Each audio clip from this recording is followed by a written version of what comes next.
Hello friends, आप सभी का स्वागत है इलेक्ट्रिकल मंथन में। उम्मीद करता हूं कि आप सभी अच्छे होंगे और अपनी पढ़ाई को अच्छे से एंजॉय कर पा रहे होंगे। तो आज का जो हमारा टॉपिक्स है एटम्स, तो एटम्स के बारे में हम फुल डिस्कशंस करने वाले हैं और अच्छे तरीके से मैं इसको एक्सप्लेन करूँगा। तो चलिए स्टार्ट करते हैं अपने टॉपिक्स को। ठीक है, एटम्स। तो सबसे पहले हम देखेंगे एटम्स होता क्या है। ठीक है, एटम्स, एटम्स का मतलब क्या होता है?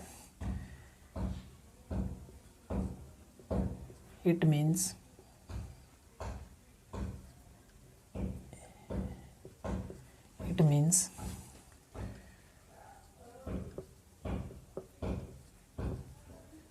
which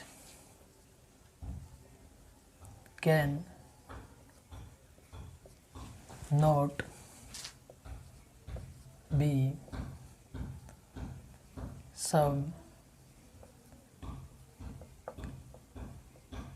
subdivided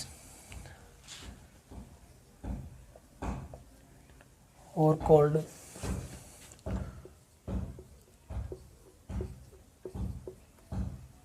atoms. Atoms. It contains two parts.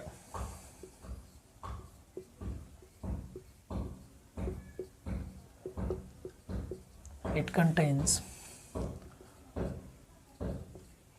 two parts. First,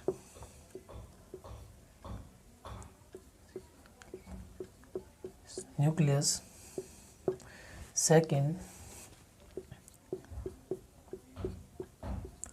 extranucleus. Extra तो अब बात करते हैं न्यूक्लियस की।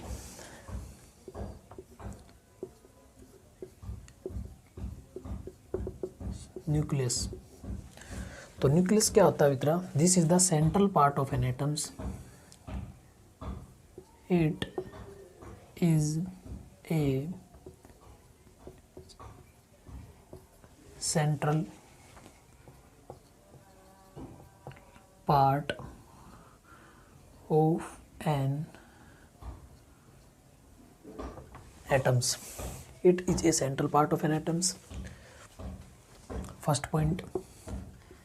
Second, it contains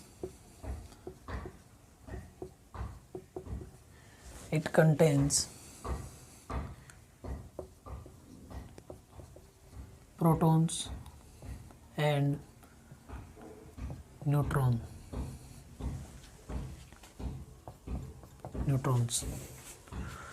Third point,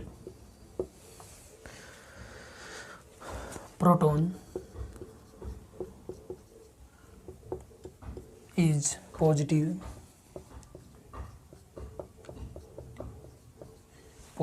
charge particles and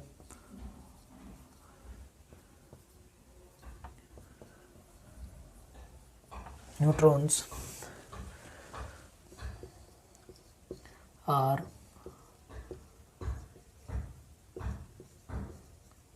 chargeless particles. तो हमने क्या देखा? तो हमने ये देखा सबसे पहले एटम्स होता क्या है। तो अभी मैं इसको पूरा कंप्लीट समझाऊंगा हिंदी में। तो हमने देखा भी एटम्स क्या होता है। तो है भाई atoms, it means which can not be subdivided और कॉल्ड एटम्स। ठीक है, तो इसका मतलब क्या हुआ? इसका मतलब ये हुआ कि भाई एटम्स जो है ना, वो एक ऐसी चीज़ ले सकते हो आप, या फिर आप ऐसा पदार्थ मान सकते हो जिसको तोड़ा नहीं जा सकता, जो अविभाज्य है, जिसको विभाजित नहीं किया जा सकता, उसको हम बोल सकते हैं एटम्स। ठीक है, और इसके अंदर दो हिस्से होते हैं, यानी कि दो पार्ट रहेंगे इसके। पहला हमारा न्यूक्लियस रहेगा और दूसरा रहेगा हमारा एक्स्ट्रा न्यूक्लियस पार्ट। अब बात आती है न्यूक्लियस पार्ट में क्या होता है और न्यूक्लियस होता क्या है।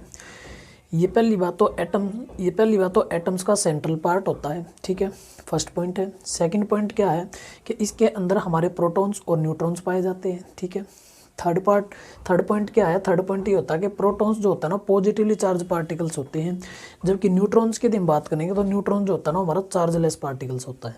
ठीक है, आगे चलते हैं हम एक्स्ट्रा न्यूक्लियस पार्ट। तो जब हम एक्स्ट्रा न्यूक्लियस पार्ट की बात करेंगे,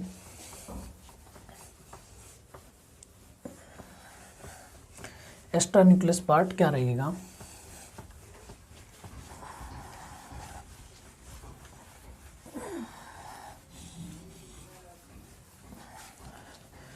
एक्स्ट्रा न्यूक्लियस पार्ट, तो देखते हैं एक्स्ट्रा न्यूक्लियस पार्ट क्या रहेगा।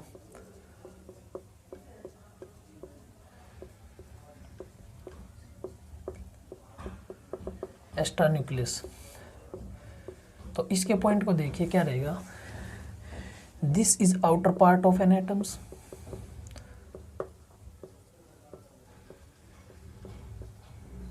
Outer part of an, this is outer part of an atoms,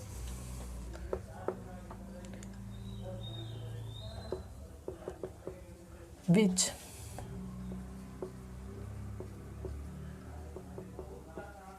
revolvings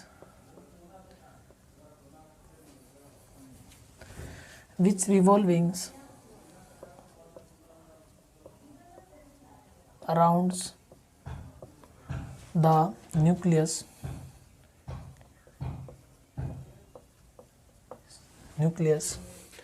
it contains, third point, it contains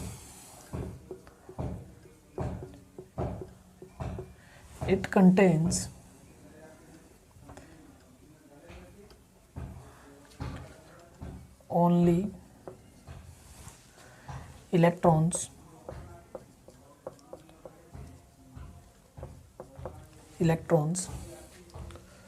fourth point, electrons are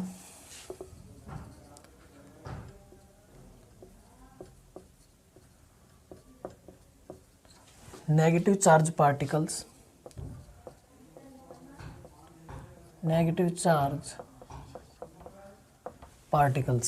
electrons are negatively charge particles.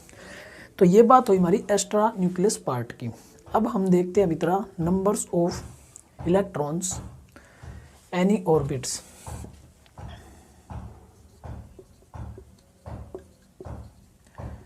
Numbers of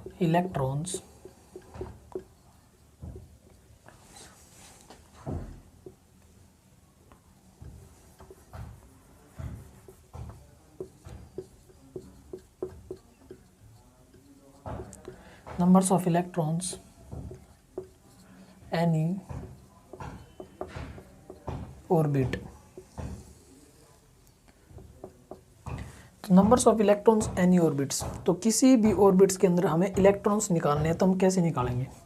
तो इसके लिए जो हमारा formula बनता है मित्रा वो बनेगा 2n स्क्वायर्स। ये फॉर्मूला लगेगा भाई, क्या फॉर्मूला लगेगा? 2n square. जहाँ पर n क्या है देखिए, n क्या रहेगा? n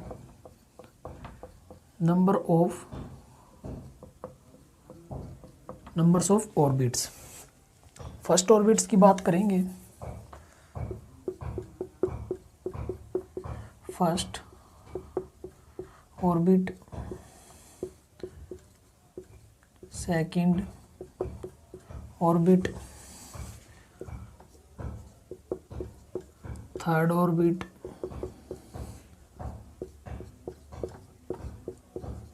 fourth orbit. First orbits जिसको k के द्वारा, second orbit l, third orbit m, fourth orbit n। ठीक है, इसके द्वारा इनको रिप्रेजेंट किया जाता है। ठीक है, सभी के लिए सेम फॉर्मूला रहेगा 2n square, 2n square, 2n square, 2n square, 2n square. अब बात है कि भाई फर्स्ट ऑर्बिट्स के लिए हमें निकालना है कि भाई इसमें कितने इलेक्ट्रॉन्स आएंगे, और n क्या है नंबर्स ऑफ ऑर्बिट्स। तो यहाँ पर रखेंगे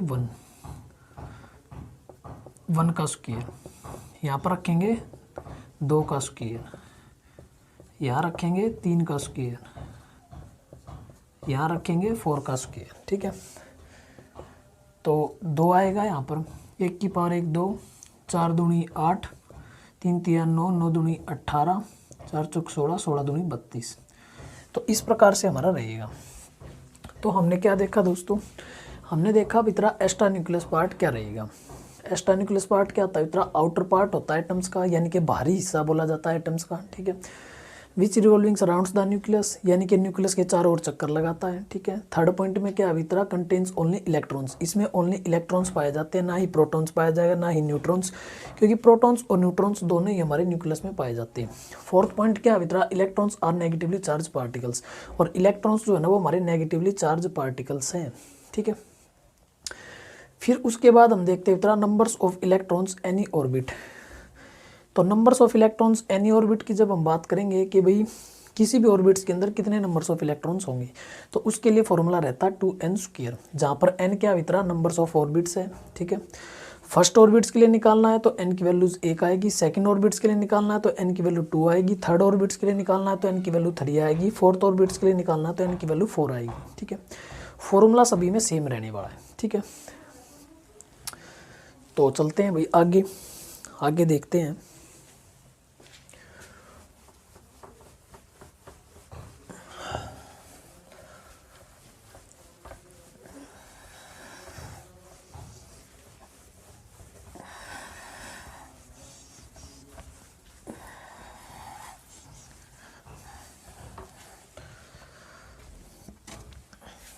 तो उसके बाद हम देखते हैं मित्रा आगे हमारा क्या रहेगा। हमने एटम्स की डेफिनेशंस को देखा, फिर उसके बाद हमने न्यूक्लियस को देखा, फिर एक्स्ट्रा न्यूक्लियस पार्ट को देखा, फिर उसके बाद हमने देखा मित्रा numbers of electrons of any orbits. अब हम देखते हैं मित्रा चार्ज ऑफ इलेक्ट्रॉन्स, प्रोटॉन्स और neutrons. Charge of protons, charge of neutrons, charge of electrons, ठीक है। तो इन सभी चीज़ों पर डिस्कस करेंगे। तो सबसे पहले प्रोटॉन्स पर कितना चार्ज आएगा मित्रा, 1.6 × 10⁻⁻19 कूलम। कूलम क्या है मित्रा, चार्ज की यूनिट है, ठीक है। चार्ज ऑफ न्यूट्रॉन्स, 0 चार्ज पाया जाता है मित्रा इस पर, 0 चार्ज, क्योंकि ये होता है मित्रा हमारा chargeless particle.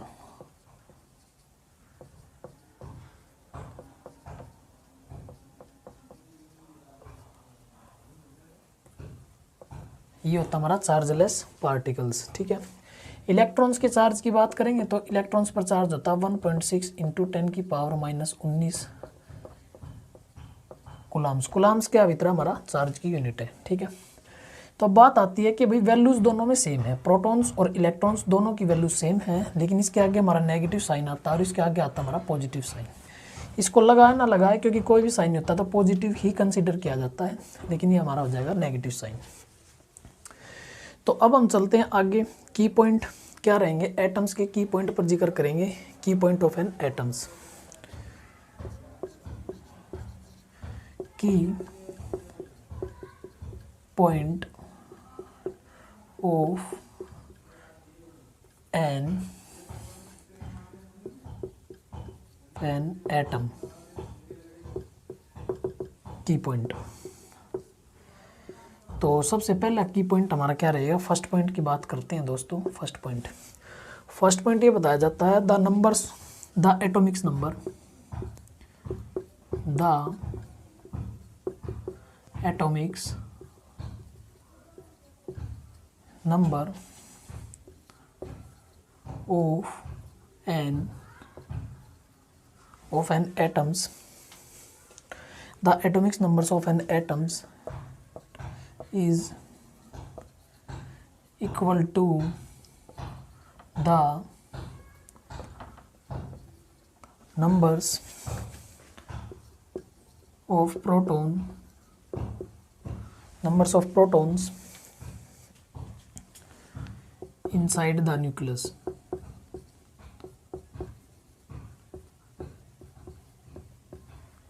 Inside the nucleus. तो इसका मतलब क्या हुआ कि इसमें बताया गया कि जो एटॉमिक्स नंबर होता है ना, जो एटॉमिक्स नंबर होता है तो वो किसके इक्वल होता है, numbers of protons inside the nucleus. यानी कि जितने नंबर्स ऑफ प्रोटॉन्स होंगे ना उतना ही हमारा एटॉमिक्स नंबर के इक्वल रहने वाला है। यानी कि एटॉमिक्स नंबर को डिनोट किया जाता है एटॉमिक नंबर जेड। ठीक है, और जेड जो होता है ना मित्रा, जेड जो रहेगा वो रहता है मित्रा नंबर्स ऑफ प्रोटॉन्स के इक्वल।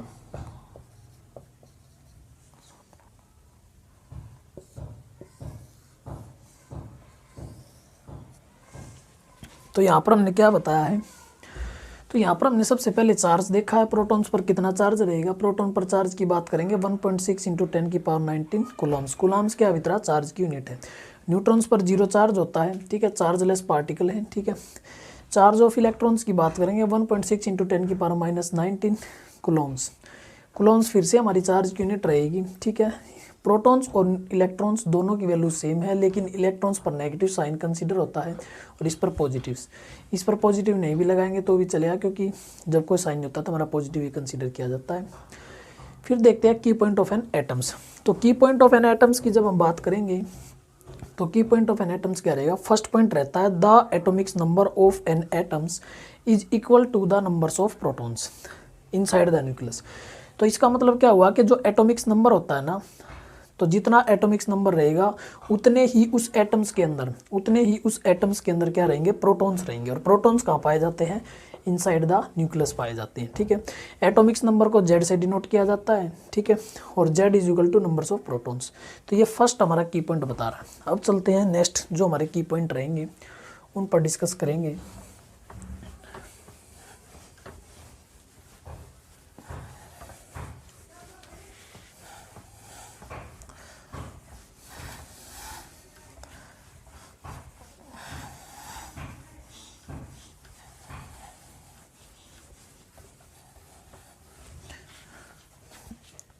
तो नेक्स्ट की पॉइंट रहेंगे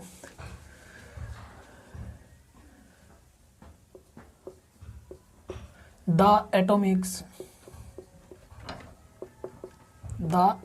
मास of an atoms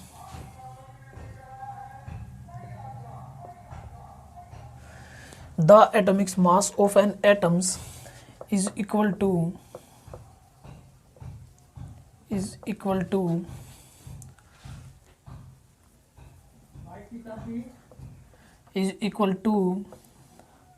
the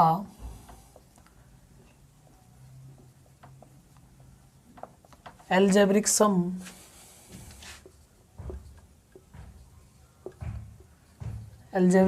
of, ये सेकंड पॉइंट है भाई, the atomic mass of an atoms is equal to the algebraic sum of numbers of protons,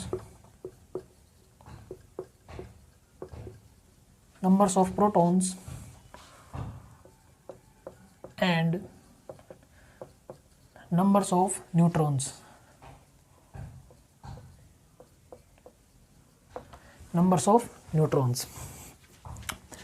तो एटॉमिक मास जो होता है ना भाई, एटॉमिक मास, इसको ए के द्वारा डिनोट किया जाता है। ठीक है, और ये हो जाएगा मित्रा numbers of protons plus numbers of neutrons.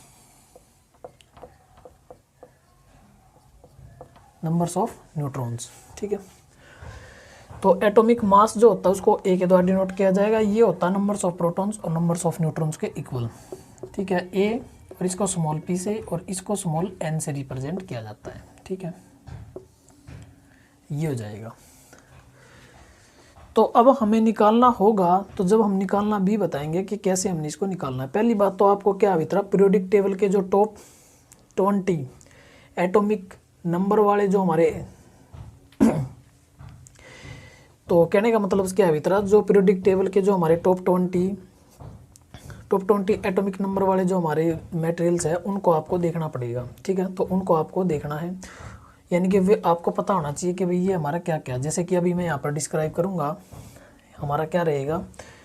जैसे कि यहाँ पर देखते हैं हम, चलो यहाँ देखते हैं, hydrogen, helium, lithium, berylliums, boron, carbon, फिर आता हमारा नाइट्रोजन,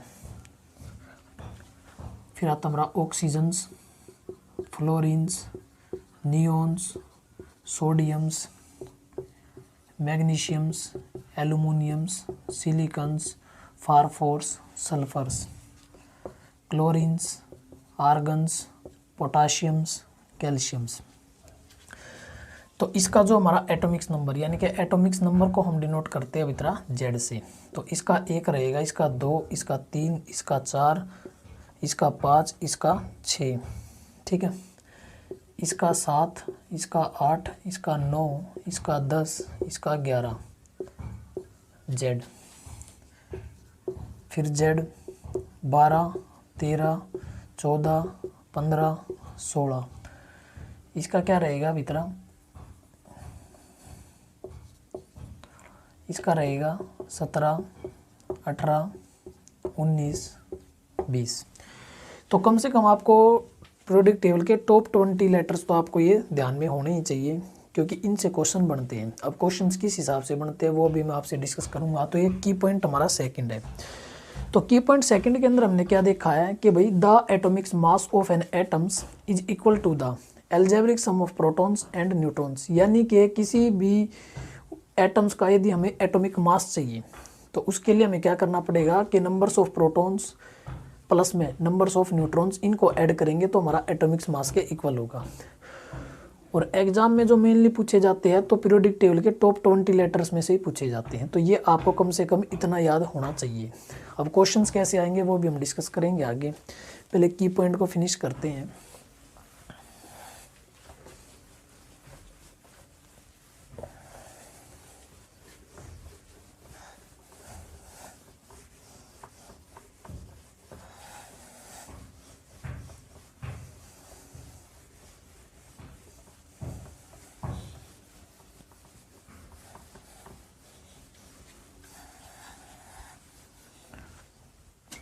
अब आता भाई third point.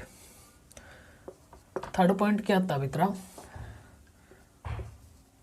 The number of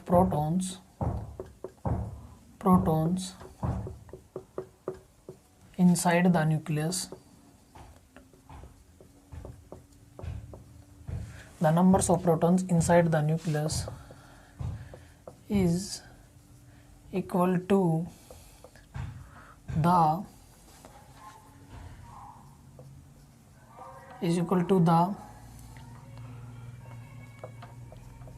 numbers of electrons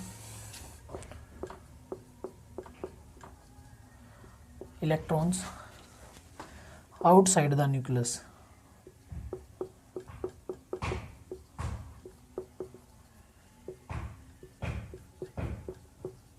outside the nucleus. तो हम बोल सकते हैं, क्या बोल सकते हैं भाई, तो हम ये बोल सकते हैं कि भाई एटम्स जो रहेगा ना, कंप्लीट एटम्स की यदि हम बात करें, कंप्लीट एटम्स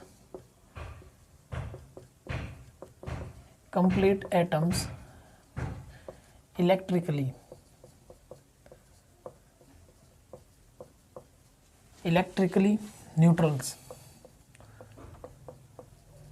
न्यूट्रल्स, क्योंकि कोई चार्ज नहीं होगा।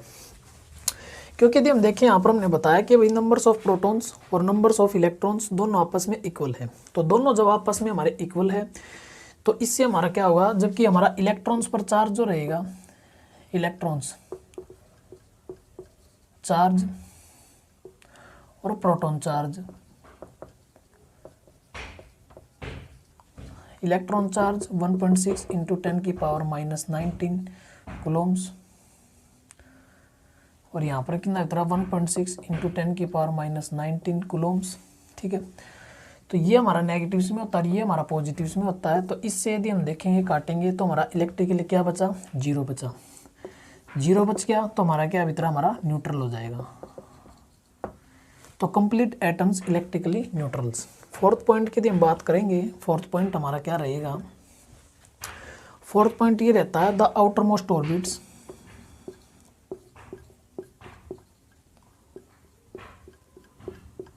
The outer most orbits contains maximum 8 electrons, contains maximum 8 electrons, 8 electrons। तो ये रहेगा, ये हमारा फोर्थ पॉइंट था, ठीक है।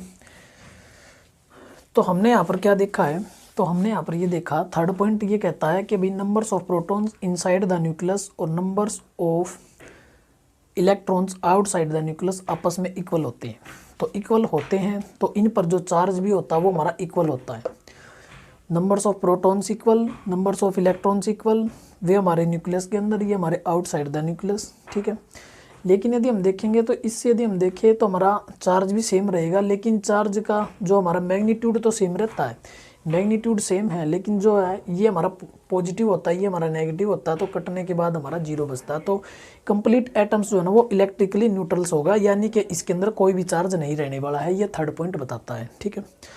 फोर्थ पॉइंट की बात करेंगे, outer most orbits contains maximum 8 electrons. तो यहाँ पर 8 इलेक्ट्रॉन्स की बात की गई है कि भाई आउटर मोस्ट ऑर्बिट्स में 8 ही इलेक्ट्रॉन्स होंगे। जैसे कि अभी मैं डायग्राम्स बनाता हूँ,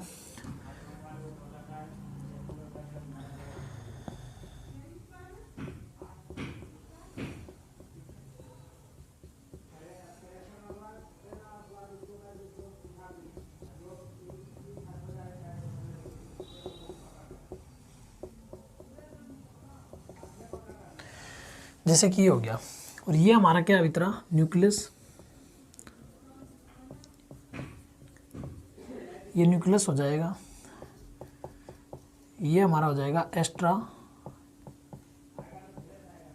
न्यूक्लियस, ये हो जाता हमारा एक्स्ट्रा न्यूक्लियस। इसमें पाया जाता है प्रोटॉन्स जिस पर होता है पॉजिटिव चार्ज, और यहाँ पाया जाता है न्यूट्रॉन्स जिस पर होता है हमारा जीरो चार्ज, और यहाँ पाए जाते हैं हमारे इलेक्ट्रॉन्स।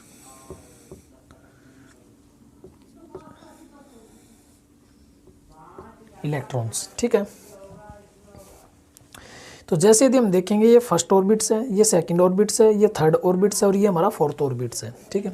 तो इसने बोला है कि भाई आउटर मोस्ट ऑर्बिट्स में कंटेन्स रहेंगे हमारे 8 इलेक्ट्रॉन्स, और किस ऑर्बिट्स में कितने इलेक्ट्रॉन्स आएंगे उसके लिए हमारा फॉर्मूला हम पहले ही बता चुके हैं, 2n², ठीक है।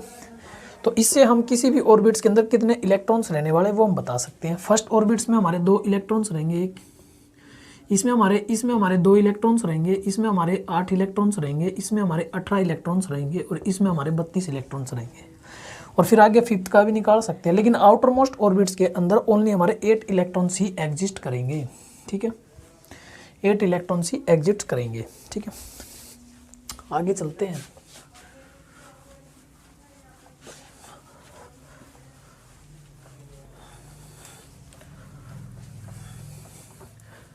अब देखते हैं कि भाई क्वेश्चंस कैसे बनता है, क्वेश्चंस कैसे बनेगा। तो अब देखते हैं दोस्तों कि यहाँ से क्वेश्चंस कैसे पुटअप होता है। तो क्वेश्चंस कैसे पुटअप होगा तो वो देखते हैं कि भाई इससे क्वेश्चंस कैसे पुटअप होगा। तो जैसे कि यदि हमने देखा,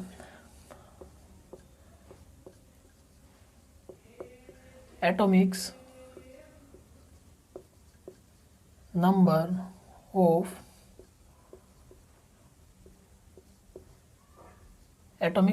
ऑफ कार्बन्स बताइए, ठीक है, फर्स्ट क्वेश्चंस। सेकंड क्वेश्चंस में ये बताना है नंबर्स ऑफ प्रोटॉन्स बताइए,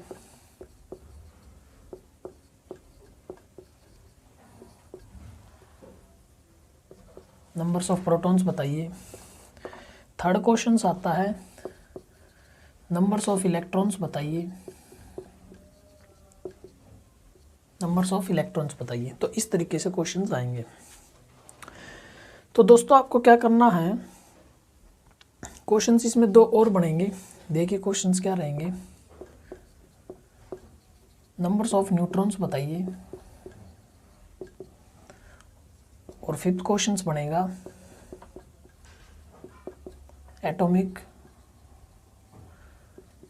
mass of carbon, atomic mass of carbon बताइए। ठीक है, तो क्वेश्चंस हमने बोला ये क्वेश्चंस बनेंगे भाई एटॉमिक्स नंबर ऑफ कार्बन्स, वो कार्बन की जगह एल्यूमिनियम्स का पूछ सकता है, सिलिकॉन्स का पूछ सकता है, फास्फोरस का पूछ सकता है, फ्लोरीन्स का पूछ सकता है, आर्गन्स का पूछ सकता है, किसी का भी पूछ सकता है। तो हमने यहाँ पर कार्बन लिया है। Atomics number of carbons, numbers of protons carbon में कितने होंगे, नंबर्स ऑफ इलेक्ट्रॉन्स कार्बन में कितने होंगे, नंबर्स ऑफ न्यूट्रॉन्स कार्बन में कितने होंगे, और एटॉमिक्स मास ऑफ कार्बन्स क्या रहेगा। तो इन क्वेश्चंस का जवाब देने से पहले हमें पीरियोडिक टेबल के टॉप 20 लेटर्स का एटॉमिक्स नंबर याद होना बेहद ज़रूरी है। जैसे कि मैं पहले भी बता चुका हूँ, इससे पहले मैंने डिस्क्राइब भी किया है कि भी टॉप 20 लेटर्स पीरियोडिक टेबल की मोस्ट इंपॉर्टेंट है, क्योंकि यदि हम देखें 99% जो क्वेश्चन इससे आता है तो टॉप 20 लेटर से ही आता है। तो एक बार फिर से देखते हैं उनको कौन कौन से रहेंगे। जैसे कि यदि हम देखेंगे तो यहाँ पर हम लिखते हैं अभी तरह एटॉमिक्स नंबर, क्या होता है एटॉमिक्स नंबर जिसको Z के द्वारा रिप्रेजेंट किया जाता है, क्या होता है एटॉमिक्स नंबर जिसको Z के द्वारा रिप्रेजेंट किया जाता है। तो यहाँ पर यदि हम देखेंगे तो हमारे कौन कौन से रहेंगे, और यहाँ पर हम बोल सकते हैं जो हमारे लेटर्स रहेंगे वो देखिए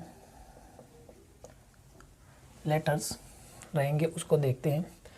तो सबसे पहले हमारा जो आता है hydrogen, helium, lithiums, berylliums, borons, carbon, nitrogen, oxygens, fluorines, neons, sodiums, उसके बाद आता वितरा मैग्नीशियम्स, एल्यूमिनियम्स, सिलिकन्स, फास्फोरस, आगे देखते हैं sulphurs, chlorines, argons, potassiums, calciums.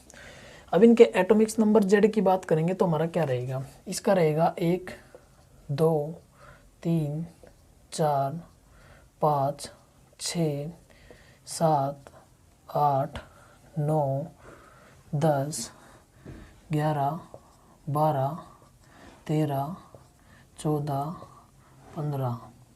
ठीक है, और फिर यहाँ पर हमारा जेड जो आएगा यानी कि एटॉमिक्स नंबर जो आएगा 16 17 18 19 और हमारा 20। ठीक है, तो ये हो जाता है हमारा 20 और ये होता है हमारा 16। तो ये अभी तरह पीरियोडिक टेबल के टॉप 20 लेटर्स। ठीक है, तो ये हो जाते हैं हमारे उनके एटॉमिक्स नंबर। तो ये आपको मोस्ट इंपॉर्टेंट है, ये इनको टिप्स पर याद होनी चाहिए। क्वेश्चन जो उठेगा पीरियोडिक टेबल से 99% चांस है कि भाई इसी से हमारा पूछा जाता है। जैसे कि हमने कार्बन्स को लिया गया है कि भाई कार्बन्स का एटॉमिक्स नंबर कितना होगा, जब आपको टिप्स पे याद होंगे तो आप तुरंत से बताएंगे कार्बन्स का एटॉमिक्स नंबर होता है 6। ठीक है, अब बताइए कि भाई नंबर्स ऑफ प्रोटॉन्स कार्बन में कितने होंगे। तो नंबर्स ऑफ प्रोटॉन्स कार्बन के अंदर कितने होंगे, तो इससे पहले हमने की पॉइंट देखे थे, उसमें बताया गया था कि भाई atomics number is equal to the, हमने क्या बोला था की पॉइंट के अंदर, ये बताया गया था कि भाई एटॉमिक्स नंबर जो होता है ना वो इज इक्वल टू होता है नंबर्स ऑफ प्रोटॉन्स के, यानी कि जितने हमारे एटॉमिक्स नंबर होगा वो ही हमारा क्या हो जाता है इतना नंबर्स ऑफ प्रोटॉन्स के इक्वल होता है। यानी कि हम ये कह सकते हैं, इससे पहले आप ये देख लीजिए एटॉमिक्स नंबर को जेड के द्वारा रिप्रेजेंट किया जाता है। ठीक है, प्रोटॉन्स को स्मॉल पी के द्वारा, इलेक्ट्रॉन्स को स्मॉल ई के द्वारा, न्यूट्रॉन्स को स्मॉल एन के द्वारा और एटॉमिक्स मास को कैपिटल ए के द्वारा रिप्रेजेंट किया जाता है। ठीक है, तो हमने बोला नंबर्स ऑफ प्रोटॉन्स और की पॉइंट में बताया है कि भाई एटॉमिक्स नंबर जो होता है ना वो नंबर्स ऑफ प्रोटॉन्स के इक्वल ही होता है, यानी कि ये 6 तो हमारा ये भी 6, तो हम ये कह सकते हैं कि Z is equal to small p। ठीक है, अब बात आती है नेक्स्ट क्या इतना नंबर्स ऑफ इलेक्ट्रॉन्स। तो नंबर्स ऑफ इलेक्ट्रॉन्स की जब हम बात करेंगे तो की पॉइंट में बताया था थर्ड पॉइंट के अंदर कि भाई नंबर्स ऑफ प्रोटॉन्स जो होता है ना वो नंबर्स ऑफ इलेक्ट्रॉन्स के इक्वल होता है। क्यों? क्योंकि यदि हम देखेंगे वोयल एटम्स जो होता है वो इलेक्ट्रिकली न्यूट्रल्स होता है, यानी कि कंप्लीट एटम जो होगा वो इलेक्ट्रिकली न्यूट्रल्स होता है। तो यहाँ पर भी हमारा 6 ही वैल्यू हो जाएगी, क्योंकि प्रोटॉन 6 है तो ये भी हमारे 6 हो जाएंगे। तो स्मॉल p जो रहेगा वो हमारा इलेक्ट्रॉन्स के इक्वल हो जाएगा, ठीक है। अब बात आती है इन 2 पॉइंट पर। तो अब बात आएगी हमारी इन 2 पॉइंट के ऊपर कि भाई नंबर्स ऑफ न्यूट्रॉन्स और एटॉमिक्स मास ऑफ कार्बन्स कैसे निकालें। तो पहला मास निकालना सीखेंगे, फिर हमारा न्यूट्रॉन्स निकलेगा। मास कैसे निकलेगा? मास निकालने के 2 तरीके हैं। यदि जिसका एटॉमिक्स नंबर, यहाँ पर लिख लीजिए, जिसका एटॉमिक नंबर इवन, तो उसके लिए क्या तरह, जिसका एटॉमिक्स नंबर इवन है उसके लिए आएगा हमारा 2 इंटू में जेड। जेड हमारा क्या अभी तरह एटॉमिक्स नंबर, या फिर हम लिख सकते हैं 2 इंटू में एटॉमिक्स नंबर, एटॉमिक नंबर, ठीक है। ये तो गया भाई हमारा इवन के लिए, ठीक है। फिर यहाँ पर लिखिए जिसका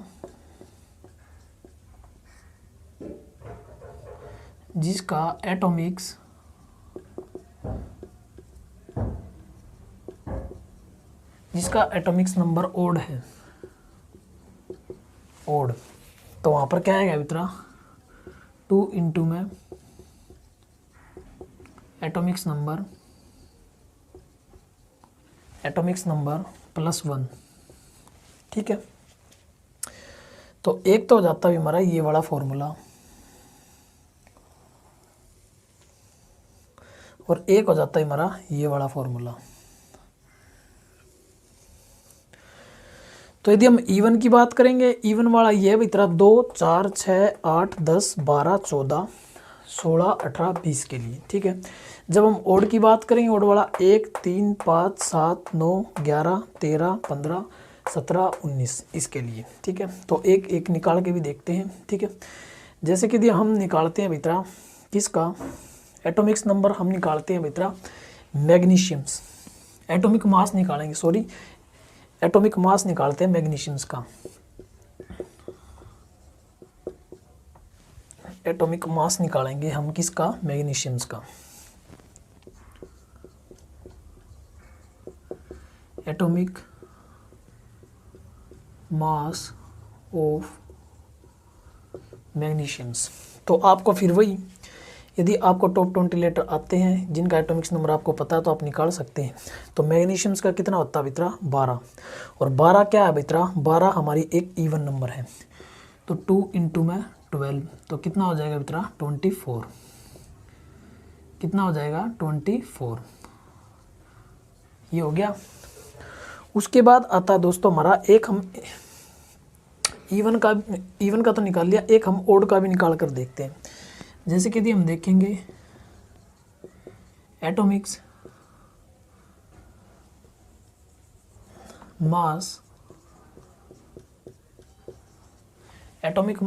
ऑफ इवन, ओड के लिए हम देख रहे हैं ना, तो जैसे कि हमने देख लिया तरह सोडियम्स का atomic mass of sodium Na,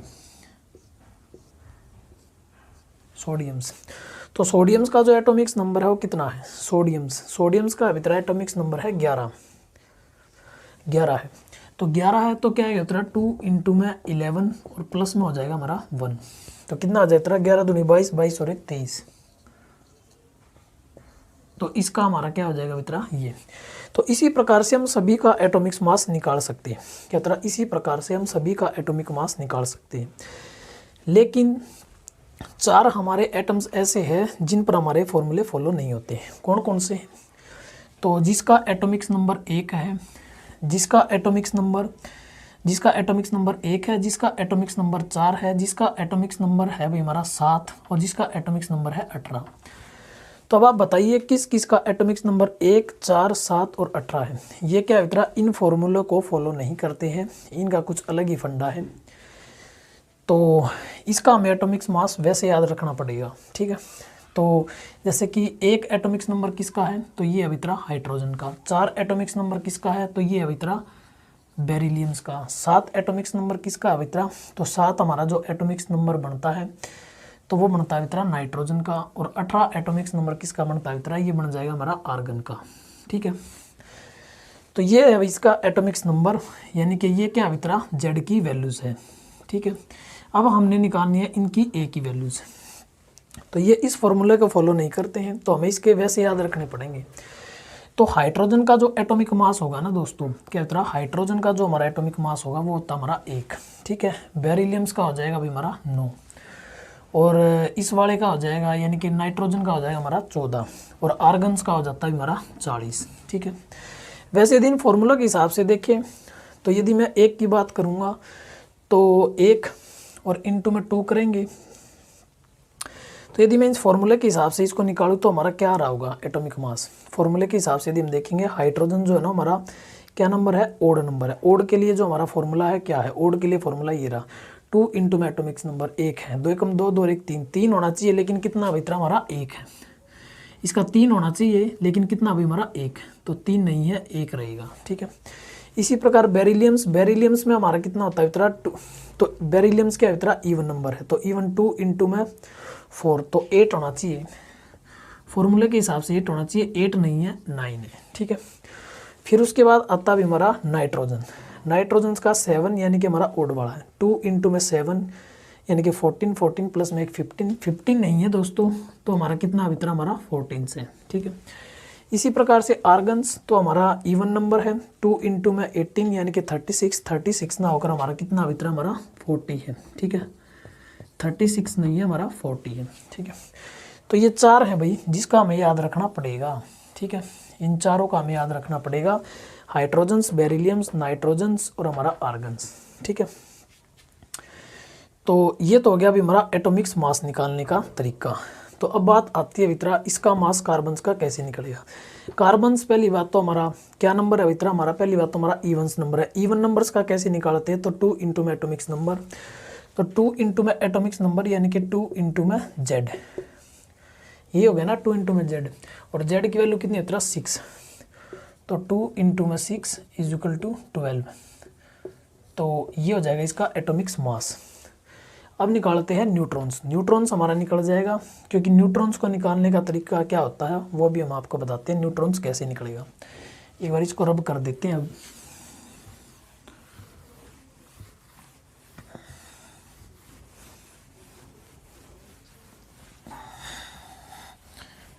तो इसको रब कर देते हैं दोस्तों। अब निकालते हैं एटॉमिक्स नंबर्स, यानी कि एटॉमिक्स मास जो होता है ना, एटॉमिक मास, तो atomics mass is equal to होता है numbers of protons plus numbers of neutrons. ठीक है, नंबर्स ऑफ प्रोटॉन्स प्लस में नंबर्स ऑफ न्यूट्रॉन्स। इसको जेड के द्वारा इंडिकेट किया जाता है, इसको स्मॉल पी के द्वारा और इसको स्मॉल एन के द्वारा। ठीक है, तो हमें नंबर्स ऑफ न्यूट्रॉन्स यानी कि एटॉमिक मास को जेड के द्वारा डिनोट किया जाता है, प्रोटॉन्स को स्मॉल पी के द्वारा, न्यूट्रॉन्स को स्मॉल एन के द्वारा। हमें निकालना है एन, स्मॉल एन। ठीक है, तो जेड माइनस क्या हो जाएगा इतना हमारा स्मॉल पी। तो जेड की वैल्यू कितनी है कार्बन में 6, जेड की वैल्यू कितनी एटॉमिक मास, ना नो नो नो यहाँ पे मिस्टेक हुई सॉरी, तो जेड नहीं आएगा ए आएगा। ए क्या होता है इतना, जेड तो हमारा एटॉमिक्स नंबर होता है, हमें चाहिए एटॉमिक मास, यानी कि इसको कैपिटल्स ए के द्वारा रिप्रेजेंट किया जाएगा। तो ए माइनस स्मॉल पी, ए की वैल्यू यानी कि एटॉमिक मास कितना है इतना 12, तो यहाँ पर 12 रखेंगे। 12 माइनस प्रोटॉन्स कितने हैं 6, तो न्यूट्रॉन्स, तो न्यूट्रॉन्स की वैल्यूज़ कितनी आएगी वो भी हम आपको बताते हैं। न्यूट्रॉन्स की वैल्यूज़ आएगी इतना 6, 12 माइनस 6 यानी कि हमारा 6। तो कार्बन्स, तो इस हिसाब से क्वेश्चंस पूछे जाएंगे। एटॉमिक्स नंबर वो हमें याद करना पड़ेगा, टॉप 20 लेटर्स का, काफ़ी इंपॉर्टेंट है, यहीं से क्वेश्चंस आने वाला है। ये होने का numbers of protons, numbers of protons हमेशा ही एटॉमिक्स नंबर के इक्वल होता है, तो ये हमारा 6 हो जाएगा। इलेक्ट्रॉन्स प्रोटॉन्स के इक्वल होते हैं, तो ये भी हमारा 6 हो जाएगा। ठीक है, मास निकालना है, इवन के लिए हमारा ये वाला फॉर्मूला रहेगा, ओड के लिए हमारा ये वाला फॉर्मूला रहेगा।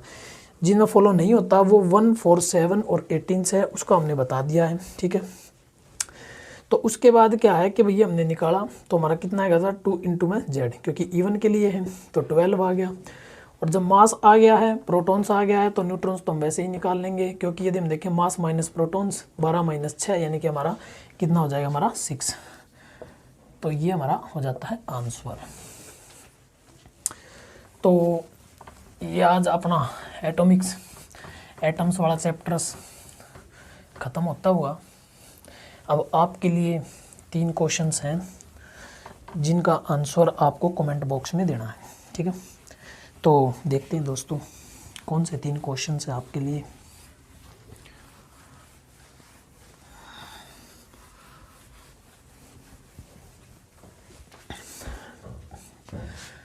पहला questions,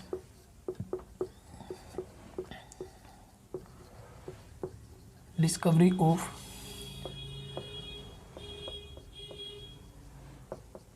electrons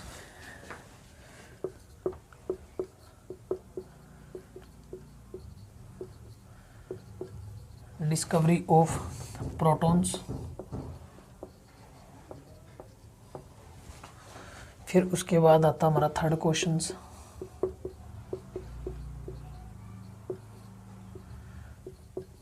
discovery of neutrons.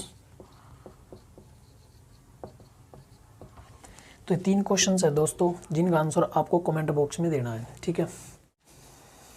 चलो एक का मैं आंसर दे देता हूँ, क्या है, discovery of electrons, J Thomson. तो डिस्कवरी ऑफ इलेक्ट्रॉन्स कौन है मित्रा, जे थॉमसन्स। 2 का आप दे देना, डिस्कवरी ऑफ प्रोटॉन्स का, डिस्कवरी ऑफ न्यूट्रॉन्स का। तो इन दोनों के आंसर आप कमेंट बॉक्स सेक्शन में देने हैं, ठीक है। तो दोस्तों आज का हम अपना लेक्चर यहीं पर फिनिश करते हैं। एटम्स जो टॉपिक्स है वो आज फिनिश हो चुका है, ठीक है। कल हम आगे अपने नेक्स्ट लेक्चर पर बात करेंगे जिसमें हम बेसिक ऑफ डेफिनेशंस को लेने वाले हैं। वहाँ पर हम पढ़ेंगे चार्ज क्या होता है, करंट्स क्या होता है, वोल्टेज क्या होती है, ईएमएफ क्या होता है, रेजिस्टेंस क्या होता है, रेजिस्टिविटी क्या होती है, रजिस्टर्स क्या होता है, कैपेसिटर्स क्या होता है, इंडक्टर्स क्या होता है। यानी कि जो भी हमारी छोटी मोटी जो हमारी बेसिक डेफिनेशंस है इलेक्ट्रिकल्स के अंदर, तो उन सभी चीज़ों पर हम डिस्कस करेंगे, ठीक है। तो यदि आपको मेरा कंटेंट पसंद आता है तो आप इसे ज़्यादा से ज़्यादा लाइक कीजिए, ज़्यादा से ज़्यादा शेयर कीजिए और मेरे चैनल को ज़रूर से सब्सक्राइब कर लीजिए और अपना कमेंट बॉक्स में अपनी राय ज़रूर रखिए ताकि हम अपने अंदर थोड़ा बहुत सुधार कर सकें। धन्यवाद।